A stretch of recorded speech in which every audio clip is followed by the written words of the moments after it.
The impact of inflation on Australia's lower and middle class. Inflation in Australia has become a pressing issue, especially for the lower and middle classes. As inflation rises, the cost of everyday goods and services increases, putting pressure on household budgets. Over the last few years, inflation in Australia has surpassed the Reserve Bank of Australia's (RBA) target of 2 to 3%, straining families on fixed incomes or modest wages.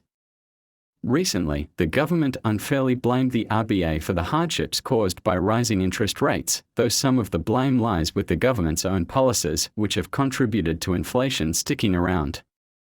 For lower-income Australians, inflation worsens existing financial challenges. Essentials like food, housing, and transportation take up a large portion of their income, and rising costs make it harder for them to cover basic needs.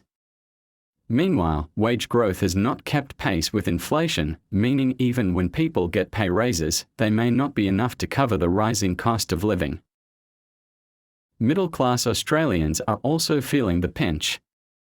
Many are dealing with mortgage repayments and education costs, which are becoming more difficult to manage as inflation drives up the cost of living. This reduction in disposable income has led to a decline in the quality of life for many, despite appearing financially stable on the surface. Why a small percentage of inflation is good for the economy. While high inflation can be damaging, a small amount, typically 2–3%, is considered good for the economy. The RBA targets this level because it promotes steady economic growth. Moderate inflation encourages people and businesses to spend and invest rather than hoard money. This drives demand and stimulates economic activity, leading to job creation and higher production levels. Additionally, mild inflation gives businesses the flexibility to adjust wages and prices in response to market conditions, allowing workers to maintain their purchasing power over time. A small amount of inflation also reduces the risk of deflation, which can lead to reduced spending and economic contraction. Types of inflation: demand pull and cost push. Inflation can be broadly classified into two categories: demand pull and cost push. Demand pull inflation occurs when there is more demand for goods and services than the economy can supply. Factors like strong consumer spending and government expenditure contribute to this. We are seeing this in Australia due to pandemic recovery measures and low interest rates that have fueled demand for housing and goods. Cost push inflation happens when the cost of producing goods increases, forcing businesses to raise prices. This has been a factor in Australia, driven by global supply chain disruptions and rising commodity prices after the Ukraine war. How supply and demand-side inflation is affecting Australia's CPI. Australia's Consumer Price Index, CPI, which measures inflation, has been impacted by both demand pull and cost push inflation. On the supply side, disruptions like higher shipping costs and rising raw material prices have driven up the cost of goods. On the demand side, government stimulus and low interest rates have encouraged spending, particularly in the housing market, which has led to higher property and rental prices. The RBA's lever, interest rates, and its role in slowing inflation. The RBA has one key lever to control inflation: the cash rate. By raising interest rates, the RBA makes borrowing more expensive for households and businesses, which reduces spending and slows demand in the economy. This cooling effect helps to ease inflationary pressure. Raising interest rates also encourages saving, as higher interest rates mean better returns on deposits. However, the downside is that higher interest rates can make life harder for those with mortgages, as their repayments increase significantly. Government's levers to manage inflation. In contrast to the RBA, the government has several tools at its disposal to manage inflation through fiscal policy. These include 1. Adjusting tax rates to influence spending. 2. Modifying government spending to increase or decrease demand. 3. Implementing wage policies to manage wage growth without sparking inflation. 4. Facilitating housing supply by approving developments and making land available.